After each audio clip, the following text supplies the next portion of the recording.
Good morning, everyone. This is Saturday, October 10th, 2015. We welcome you to our Bible study, and Linda is our moderator today. All right, good morning. I'll start by reading something from Essays and Other Footprints by Mary Baker Eddy, which is from what they call the Red Book. Friends, the Bible is the book of books, the foundation truth of all things. Yea, it is the only revelator of what God is and what God does. Our topic today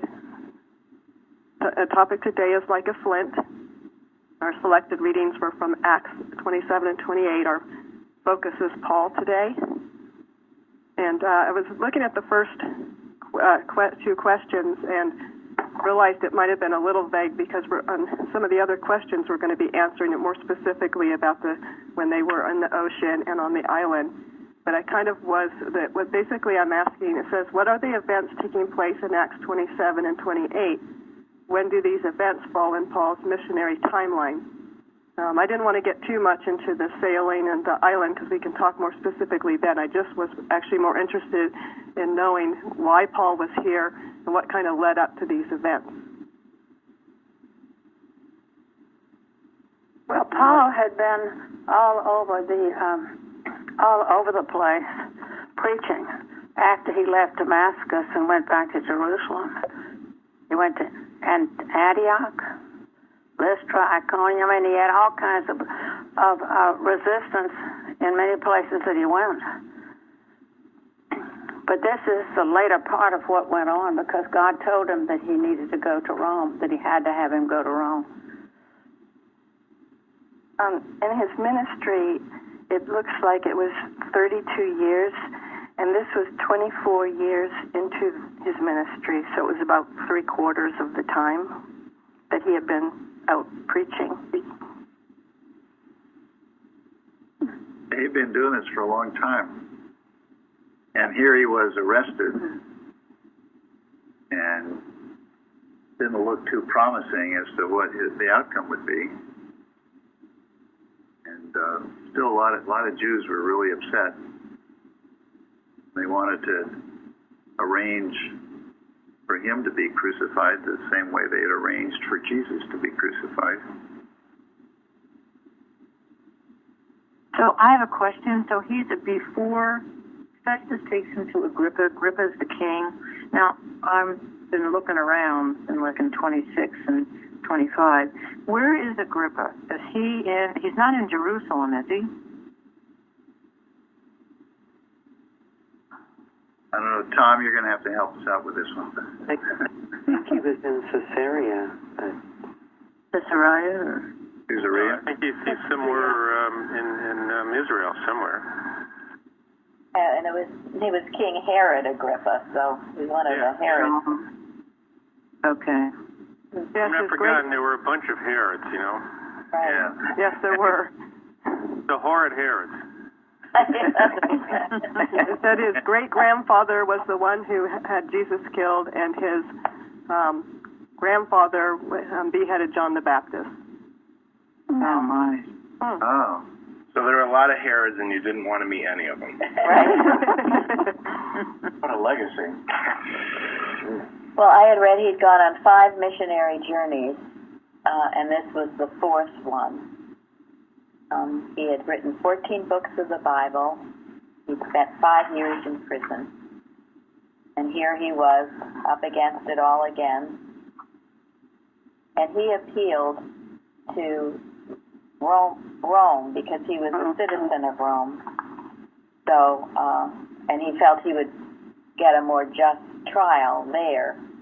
He wanted to be tried in Rome, not Jerusalem, because the Jews were so adamantly against him, which he understood since he was once that kind of a Jew himself. In 26, I think he sounded like explaining what happened in Damascus to Agrippa, trying to, just let him know what he's about now, and that what he's saying is the truth, and so on. So Yeah, I think that's very beautiful if you ever read where he is telling us his life story in a way, very persuasively. Well, and in fact, after he makes this, tells this, very moving story to Agrippa. Agrippa says, listening to you, you're almost persuading me to be a Christian. Yeah, that's a very important point. Thank you. Yes. But then, And I believe he says that if he hadn't appealed to Rome, that he might have been set free. Right, that's right. well, Agrippa said. That's what Agrippa said, yes, that might have been set at liberty if he had not appealed unto Caesar. He said that, Agrippa said that to Festus, governor. Right. But one of the things that I think we have to differentiate is that the people that were against Paul were Jews in positions of authority who were doing really corrupt things like Herod. They had sided with the Romans. That happened also up to Constantine. So you had the Essenists, or the Jewish people who really did believe that Jesus was a savior and what he was doing is wonderful. And you have these other renegades who were in high places. Yes. Yeah, so it's not clear what would have happened, but he was clearly led by God to appeal to Caesar. So he was sent. Yeah. Yes, and in chapter 23, he actually says, the Lord stood by me, and the night following the Lord stood by him and said, be of good cheer, Paul, for as thou hast testified of me in Jerusalem, so must thou bear witness also at Rome. Thank you. His divine destiny. Yes. Yeah, we need to keep in mind that this is God directing him. So, there aren't really necessarily good human reasons for his doing this. Well, that is part of his mission.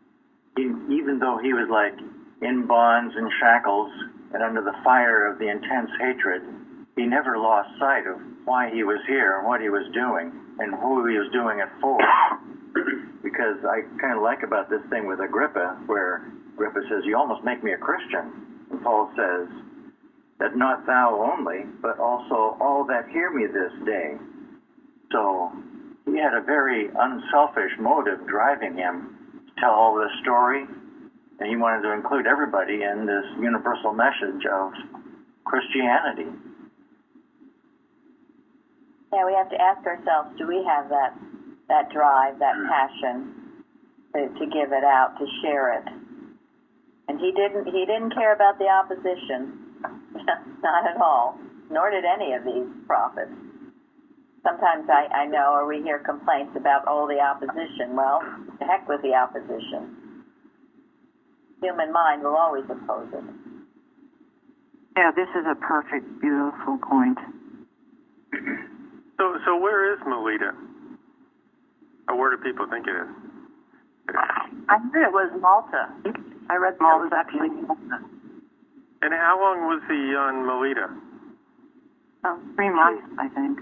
I think that's where we're going next, so why don't we go to the second question where it says, who determined they were going to sail, and what were the results of this decision?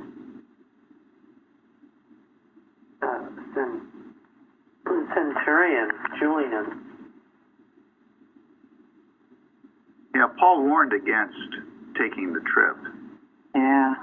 And the owner of the ship said, to hell with you, we're going anyway. And the centurion said, okay. And it was something too. It was past the time that it was a good time to sail on the Mediterranean. The winter was coming, and I guess the Mediterranean is very difficult at times to sail on. It was interesting because I saw in one of the commentaries there was a book called The Voyage and Shipwreck of St. Paul, written in 1848 by a James Smith, who lived between 1782 and 1867. And he was a Scotsman and an experienced Yes. And he spent time out on the Mediterranean, and he actually spent time in the winter on the Isle of Malta. And so he wrote this book, but this chapter was written by the Apostle Luke, who they feel was definitely with them on this voyage, and it is one of the most descriptive passages about sailing at that time, especially in the Mediterranean. So this Scotsman wrote this book, and he studied, he was already familiar with sailing in the Mediterranean, but he certainly said that this book, the way it was written, the Acts, was a very accurate account. And also, I'm just going to add in here, because we've had people ask us about what are good books to study, commentaries and other things. Well, if you turn to 1937 College, Bicknell Young, at the end of his chapter, or the end of his article on Sunday School, there are a list of books that were recommended by the Metaphysical College, which I'm sure is Mrs. Eddy's Metaphysical College. And they are various commentaries. And this man, a few of the books are by a Smith, which I'm sure that is this James Smith. And I did Google him, and you can still get some of these books. So I would say that these books that are recommended as commentaries are probably very excellent ones, since they were suggested reading for the Metaphysical College.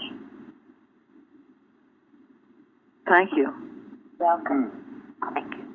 I don't find them in my book. In your 1937 college? Yeah. I can Okay, type well, up a list if you want, and then send it to you for posting. Okay. Thank you. Yeah, we can have Jeremy post them somewhere, Okay. maybe on the Bible study. Okay.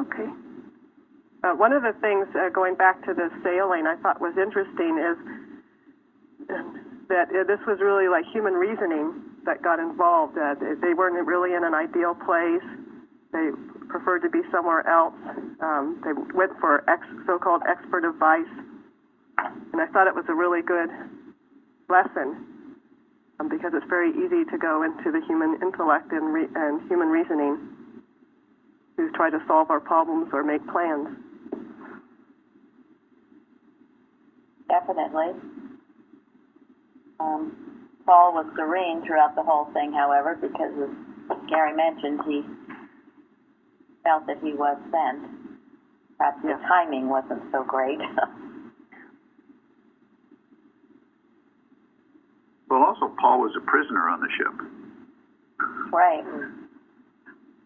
Yes.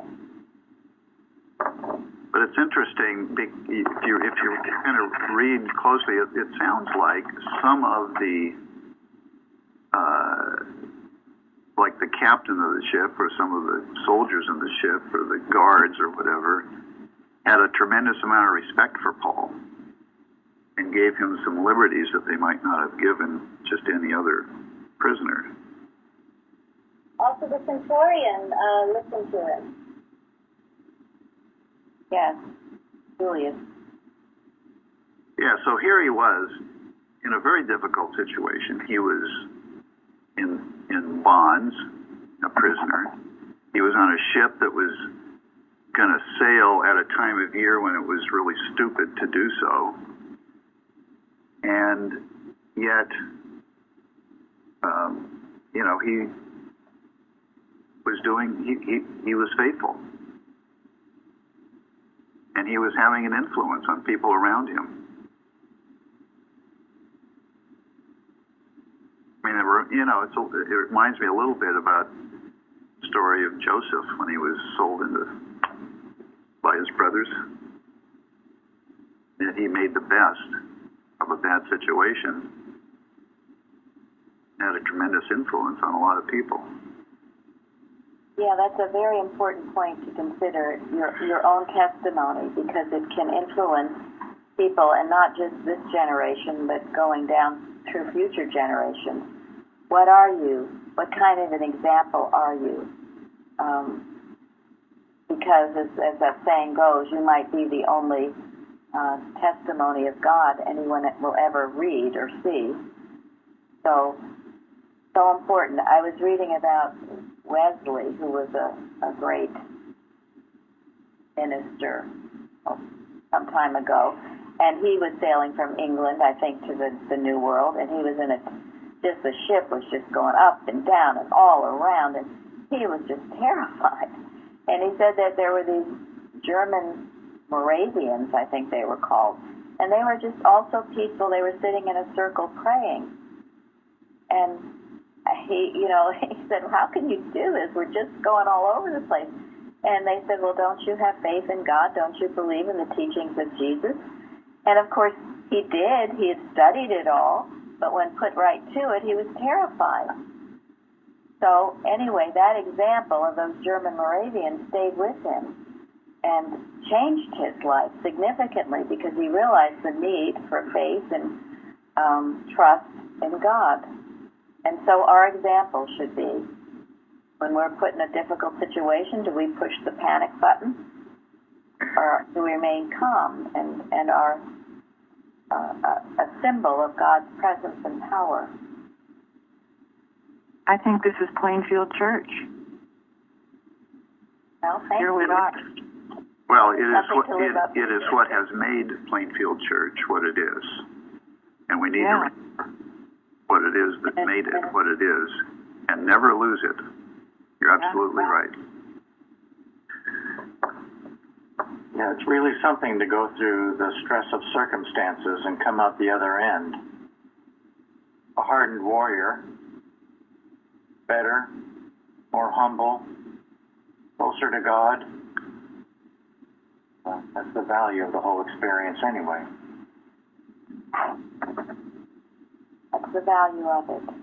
And then you come through it for one other purpose, and what is that? Help serve God and Yes. Help serve others. God. Yes.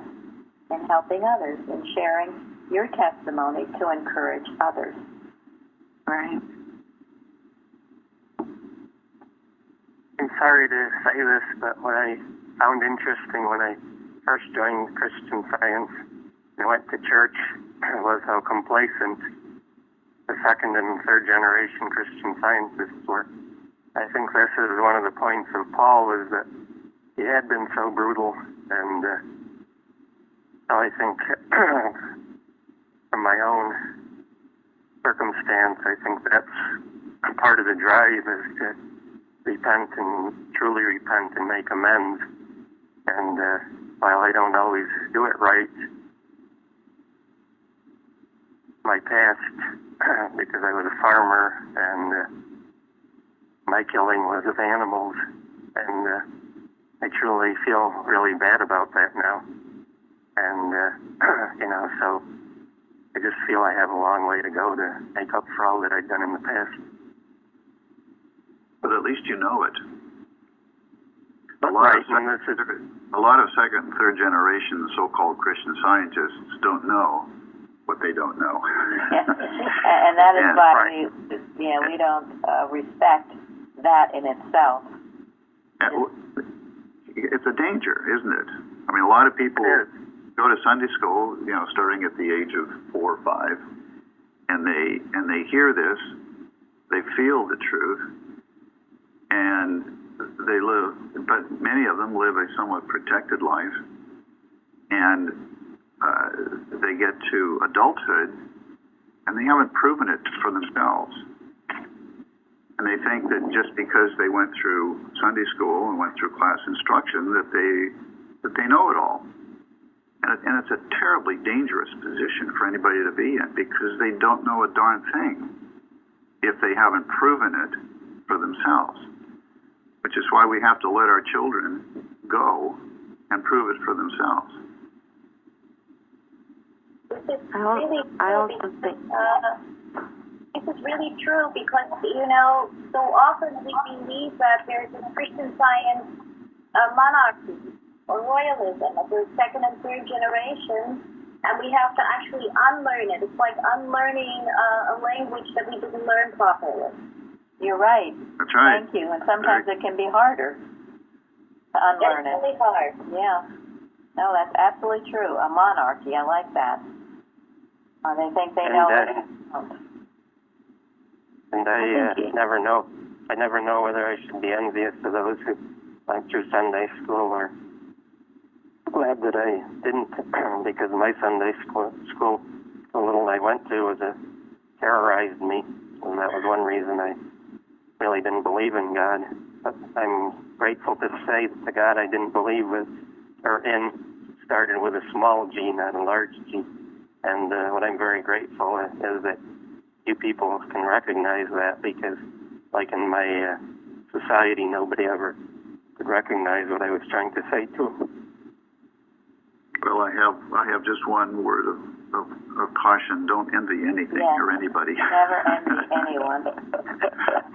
Well, see, that's what I'm learning here. So thank you. Good. I You're welcome. think Florence was trying to say something.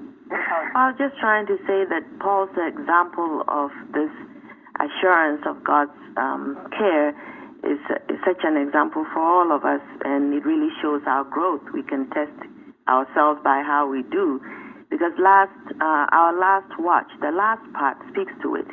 It said that it's time to face these devastating influences, not in alarm, but with the assurance that they are powerless to defeat God's grand destiny for humanity. Amidst the harsh noises of the day, each one can, with the aid of Christian Science, walk the earth in dignity and in confidence. I think it's from Peter V. Ross, one of his God Governs the Nations. So it's an individual test as we go along. Thank you. Thank you, Florence. Absolutely.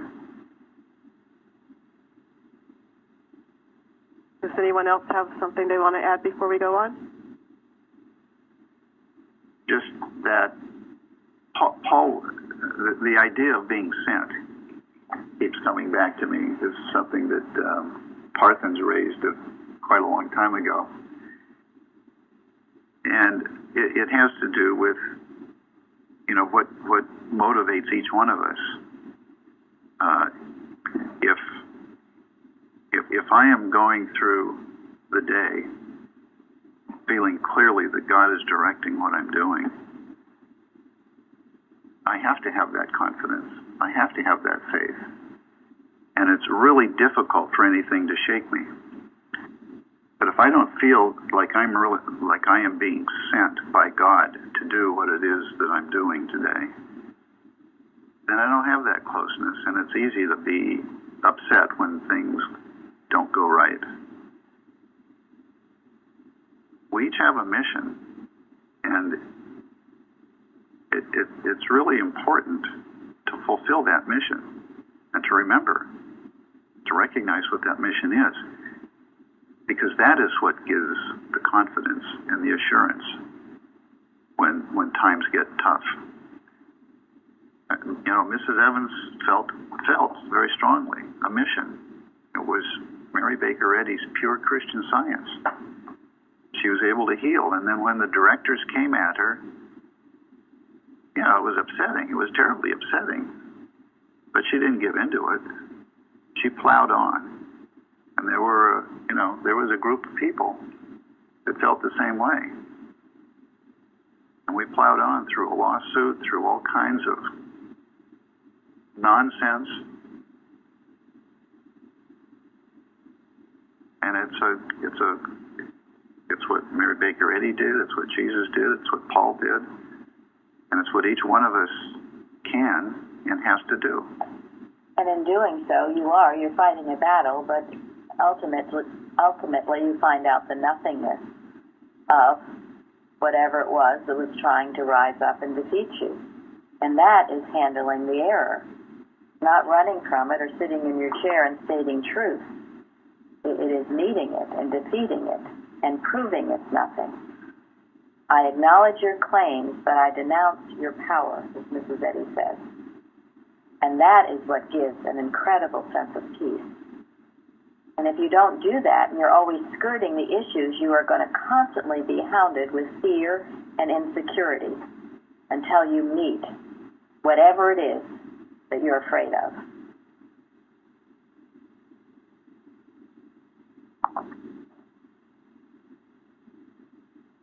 Thank you. I think that's actually a perfect and beautiful lead-in, both of them, to our next question, was what had God told Paul in the middle of this lasting storm that he communicated to the rest of the people on the ship? That no one's life would be lost. They would lose the ship, but no one's life would be lost. And Paul, it was interesting to me that it was after a long abstinence, when Paul had eaten nothing, that he had been obviously very close to God, and he was able to tell them this. And it's a beautiful few passages. He said to be of good cheer. Here it is, the middle of a raging storm, and he's telling them to cheer up. I mean, what? Because he had been talking to God. And I love that. And if you ever feel doubt, think of that. For there stood by me this night the angel of God, whose I am and whom I serve. What do you have to be afraid of when you know that? You belong to God and you serve Him. And I'm sure a lot of them, he told them that it was time to eat. They probably all couldn't eat because of all that storm going on. Yeah. But he knew they were going to need their strength, and he said they were fed bread, and they were all greatly cheered and comforted. I think it's interesting also that when he addressed them, he, was very courteous and didn't insult them or use sharp reproofs, because he had reminded them first that, not to go on this journey, and they didn't listen. That's very good. He could have said, man, I told you guys, and you just wouldn't listen, you dumb bell. Nothing makes people listen like that.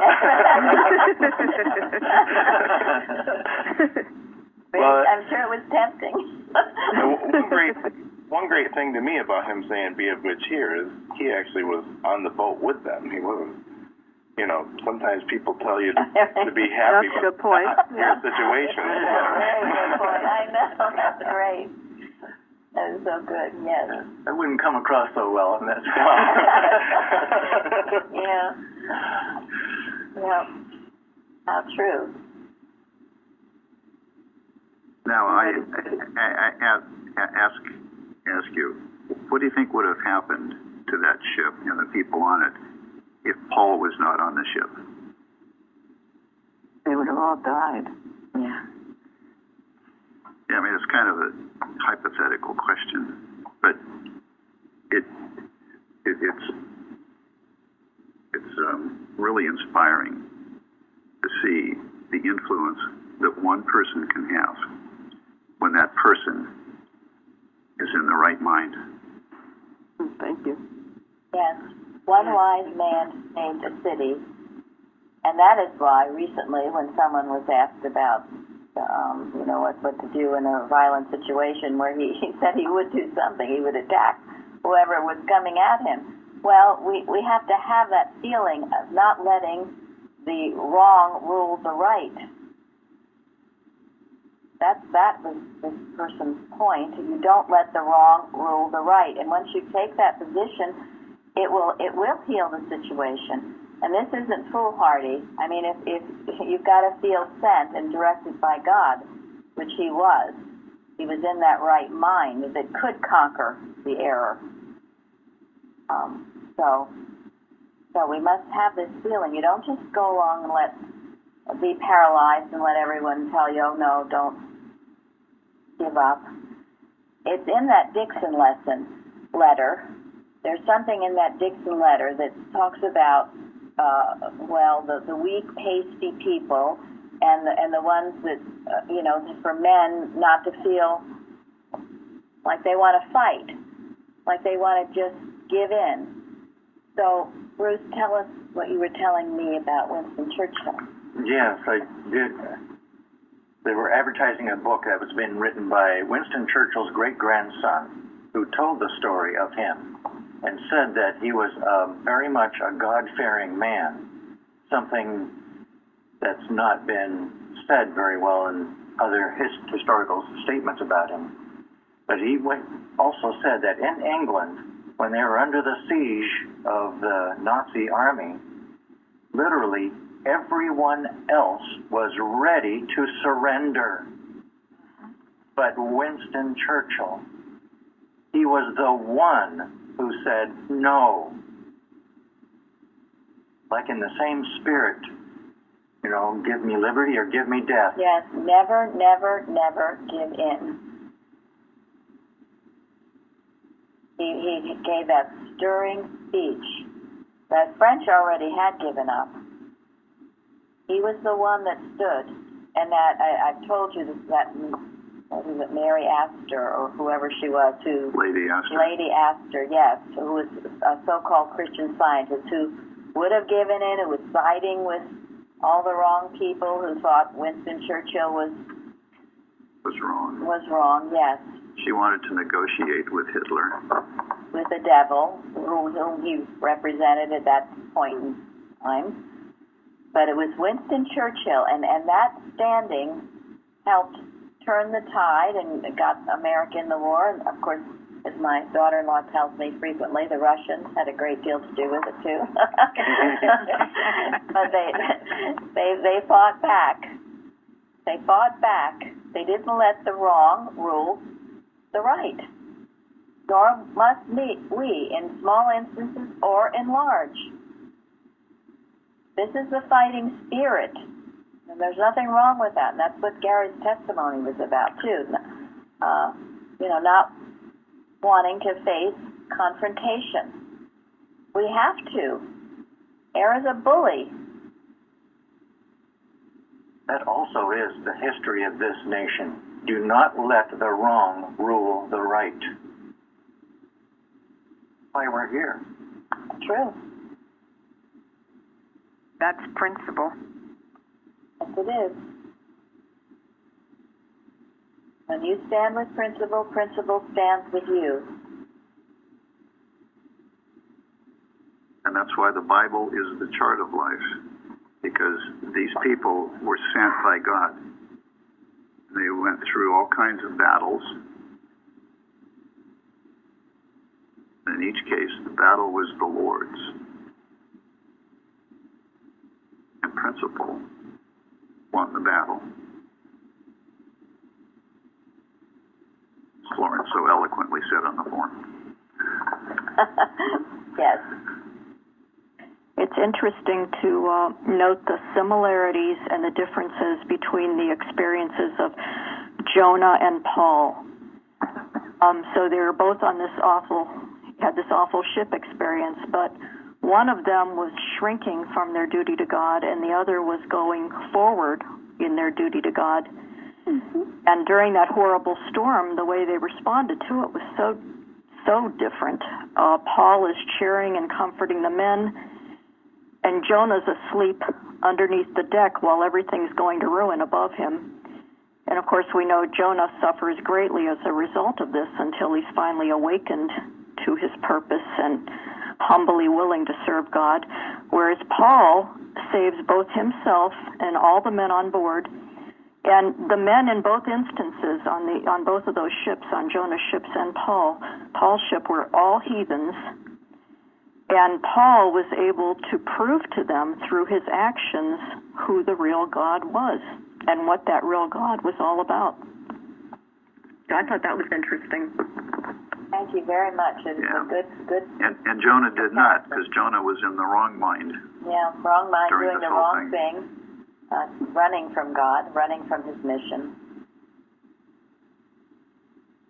Didn't Jesus use the term "be of good cheer"?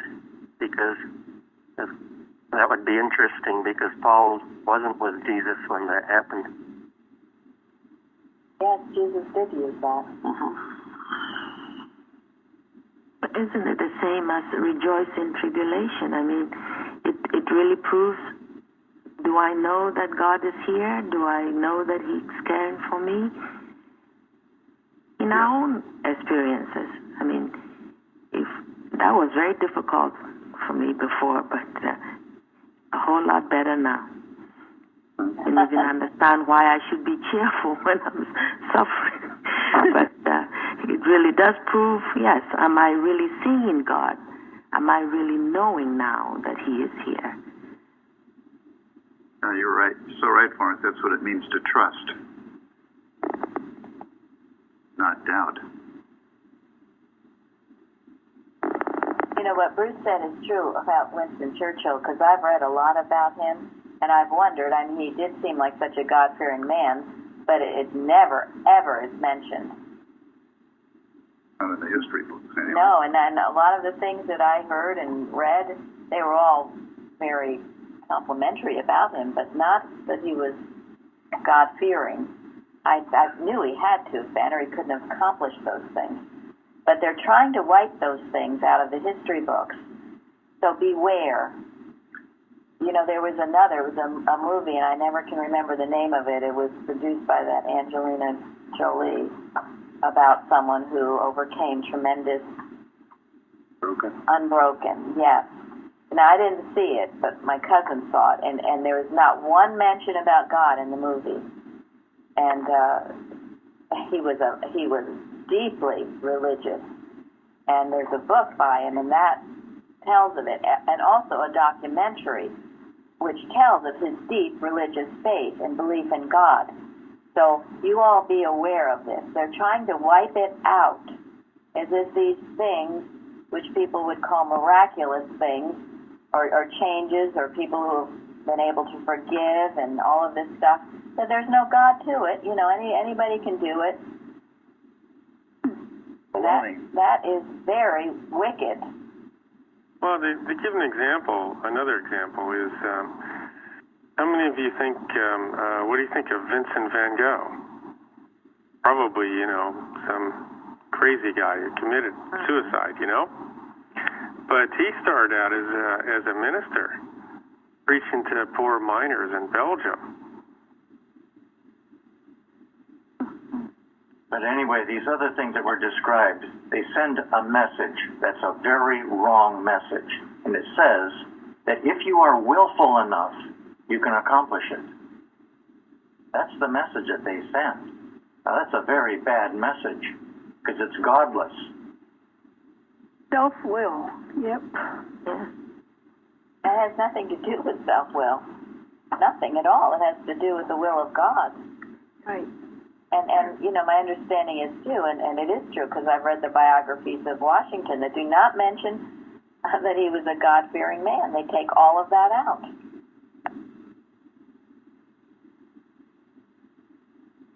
So we make sure that if any of you have any contact with children, that they know the true stories.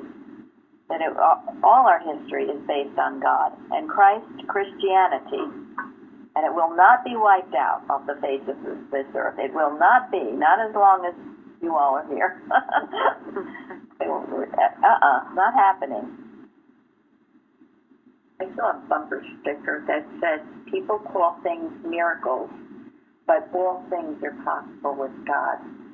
I thought that was the best bumper sticker I ever saw. Yes, that's wonderful. And there are many deeply religious and Christian people in our country and elsewhere. And we will rise. We will not let the wrong rule the right. It's like they're taking God out of the schools and trying to take it out of the history. Yes. Can't be done. No, it can't be done because it's a lie, and a lie cannot stand. That makes me appreciate Paul more because of his strength. He was you can see why he was chosen, because he did not let the wrong rule the right. Right. Yeah, he was a very unselfed, principled person. At first, when he was Saul and a Pharisee, he was wrongly directed. But he had some good qualities. God used them. He became a powerful force for good once he saw the truth of Jesus' teachings. And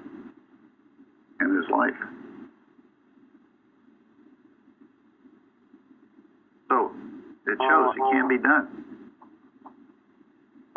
Shall we move on to the next question? This is leading into what Tom was talking about. Where did they land and what happened on this island? And did they make it to their original destination? Just a little note, if you don't mind. I thought it was Melita, but I found out from the Pronouncing Dictionary and also from the first verse of chapter 28 that the emphasis is it's Melita. Oh, thank you. Yeah. You're welcome. Melita. Oh, well, that changes everything. I thought it was. Got to start all over now. Well, I thought it was Italian coffee. Right. That's right. Good to know our second reader's paying attention to the pronunciation. Very important. Yes. Reads the Bible, doesn't it? Yes, she does. Yeah. I have another small point. Here is Paul, God's worker, and he has saved all these people, and he's the one building the fire on Malta. How humble is that? Yes. Again, that's excellent. Thank you. Serving. Serving. Well, a lot happened on this. Oh, sorry. Well, it was one of the greatest characteristics of Christ Jesus and of all the true prophets and his disciples, service. Yeah, plus the natives cared for them. Yeah, and was it Florence on the forum made the point they're called barbaric? Well, that's pretty cool. They were not barbaric to them. We're loving. They fed them. Yes.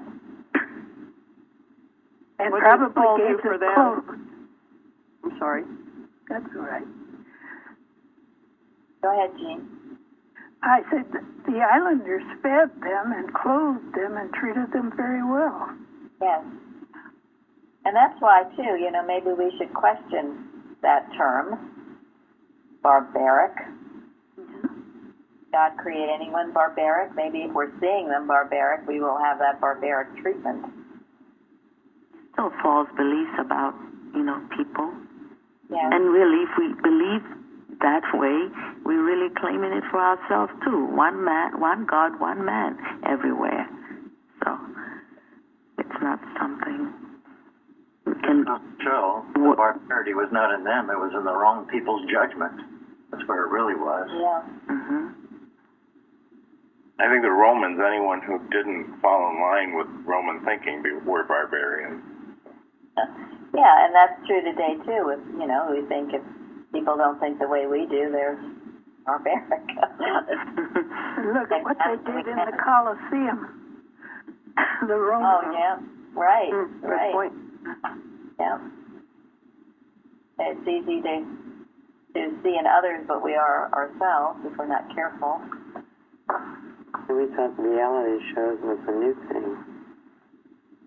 What was that? I said we thought reality shows was a new thing. Oh. Right. I mean about the.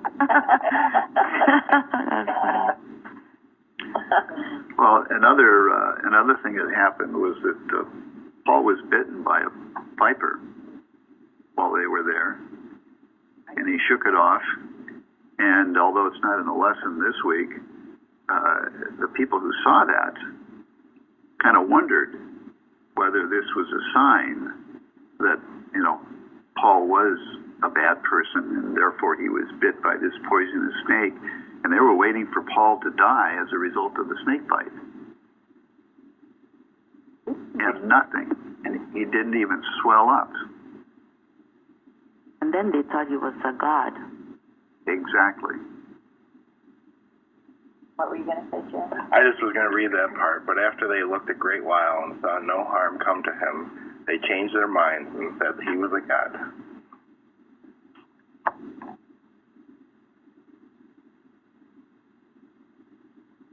So even with all that adverse influence around him, Paul was still accomplishing wonderful work.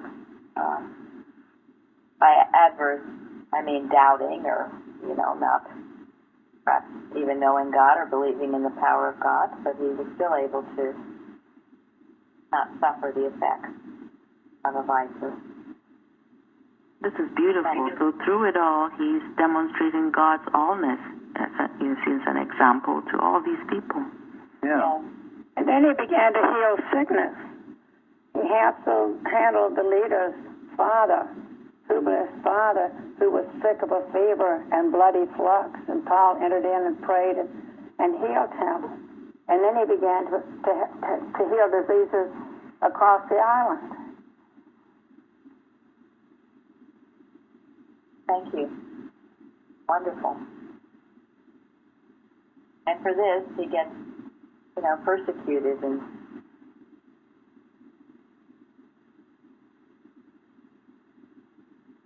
anyone else on this? I just want to say that the viper is a good lesson to me that we're going along, we're really working hard, and then something else happens. But don't be dismayed. I'm learning it, and thank you. That is great, Shardy. That is an important point. Here, after all of this, he comes through the storm, all of that, and my goodness, he gets bit by a viper. I mean, you could say, oh my gosh, what else? This is my payment? Yeah, I mean, he could have just thrown up his hands and, forget about it. That's a great point. It can throw you off, honestly, because you think you're doing everything, and so where is this God? That's an excellent point, Chardell. Really good. Really. Because sometimes that does happen, and I'll hear it. You come through so much, and then something else happens, and you think, geez. And I'll even say this: it's been my observation that the people who are doing the most good come under the greatest attack, and it'll come to them in ways that it comes right out of right field, and it comes in ways to try to discourage them. When you are on a mission, stuff's going to come up. And the whole purpose of it coming up is to try to discourage you from continuing your mission. And that is wise. And this is such a key point to all of us here. If you can impersonalize it and see it as that, it's error trying to get you to stop your mission. What God is telling you to do, that's all it is. It might wear a face or a disease or a this or a that. But if you impersonalize it and realize it's none of those things, it's animal magnetism coming to you for life, you will get beyond it, as Paul did. If you think, oh my gosh, what have I done, or why is this happening to me, or you sit under the oak tree and start ruminating, you'll get cooked. It's never what it seems to be. And if you keep walking and trusting God, you will walk through it, whatever it is. And I know, would say all of you have probably proven that in one way or another, and will continue to prove it. Just like walking through the magician's cave and the psychologist and the magician. They'll try to get you to stop. It'll come up in all different ways and forms, but you just keep going, knowing that Emmanuel, God with us. And one of the favorites of the devil is to use one of your family members to you with something that will get you really, really upset. Absolutely. Yes. Usually right before a service, or, you're all ready to give a testimony and you're feeling it, and then some ridiculous thing happens that would just try to get you so upset. And if you see it again, it's not them, it's animal magnetism trying to trip you up. It's a wonderful lesson. Just when you've really done something, you've demonstrated something good, and you're feeling like, yes, this one, I saw through it, and then comes the other one in another form.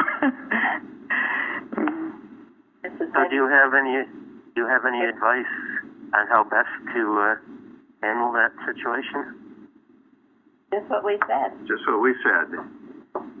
God, what would you have me to do today? If you are doing what you genuinely feel God wants you to do, and if you feel strongly about doing it, you'll say, aha, the devil, you're not going to get me this time. I have work to do for God.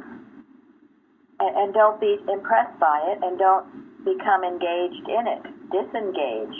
Because if you get engaged in it and get all wrapped up into a scenario, it'll grow bigger. If you say, oh no, this is just to prevent me from doing what I need to do, and turn from it, as Mrs. Eddy says in Unity of Good, you will pass by it.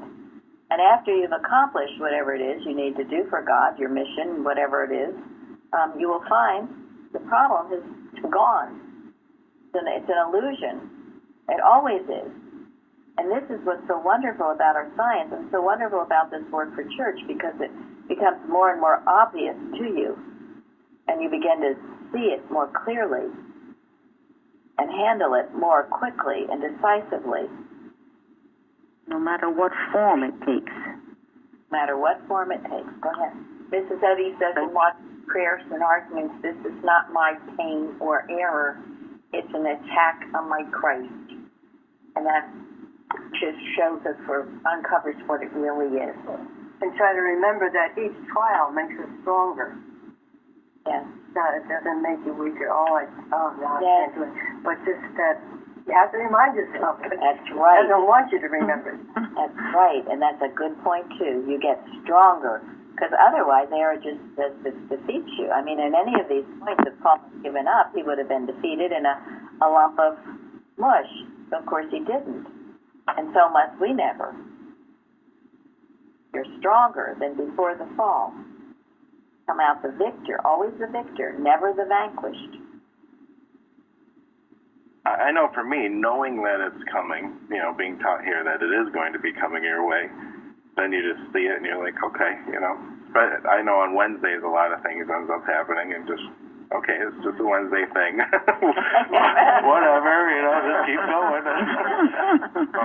I know, Wednesdays and sometimes Sunday mornings or Saturday nights, or when you're preparing, readers will find it, and anybody in this work will find it. Wednesday night readers, or just when you're ready to give a testimony, or you're going to write a lesson, all these things, all this opposition will come.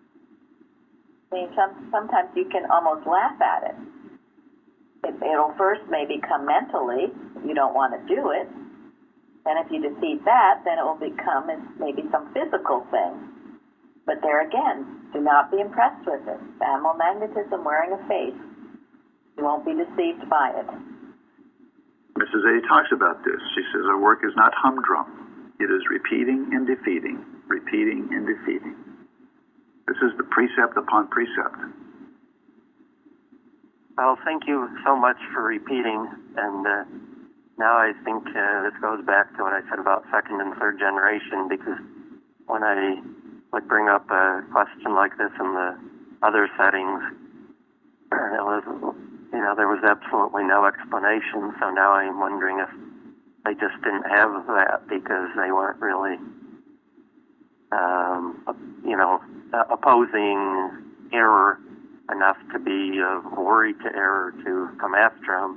And hearing you folks saying how much it happens on certain days, so I really appreciate your clarification in this.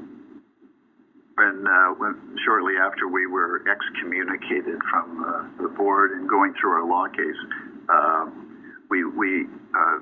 a fellow named Reg Carey befriended us, and Reg had been head of security up in Boston, and was a very fine Christian Scientist.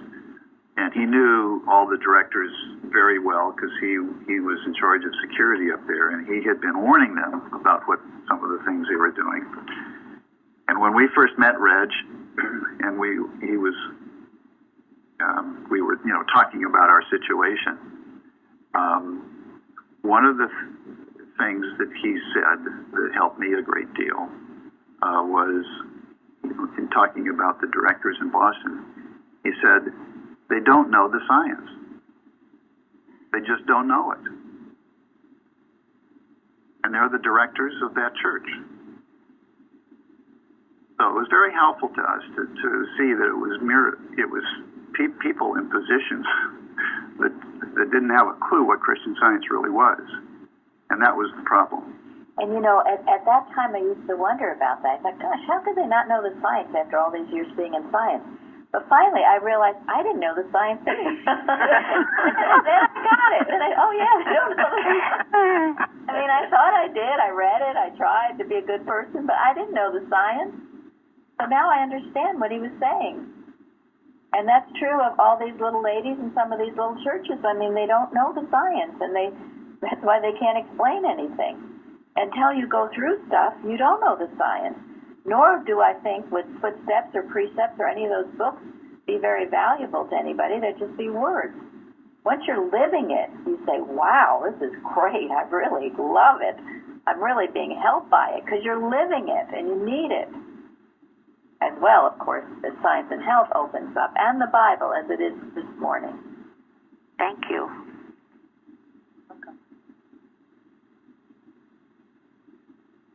So where are we? Did they arrive at their destination? I thought it was beautiful. I really think actually the whole discussion really answers the question what it means to say it, set your face like a flint. If anyone wants to add something, then certainly they're welcome to. Yes, because when you're sent by God, you don't dare deviate left or right.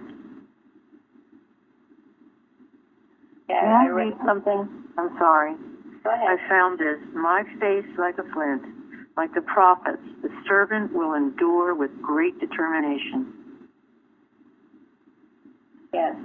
And Linda, what you posted on the forum too, Mrs. Eddy, in precepts, I think you got it out of. She was resolute. She was fixed with a purpose. That's it. Yes. And we must be also. This is the commitment. I read this is on a little lesser level, but it's true. It's real winners don't put time limits on their commitment. They are committed with no conditions. And when they begin what they have made up their minds, when they begin, they have made up their minds also to finish. So, no time limits, no whining, no whatever. Our faces are set like a flint. And each one of us has a mission. And each one of us mission is different. I mean, none of us ever has to do what Mrs. Eddy did. None of us ever has to do what Paul did. But we each have our own place in this world and in this mission. And we can fill it as faithfully as Paul filled his. That is the satisfaction and peace and joy to your life, like nothing else does. Like different missions for one purpose, one holy purpose. Right. Yep. One holy purpose. And no one can tell you what your mission is. Only God can. And that's the value of a good church, is to remind us of that periodically.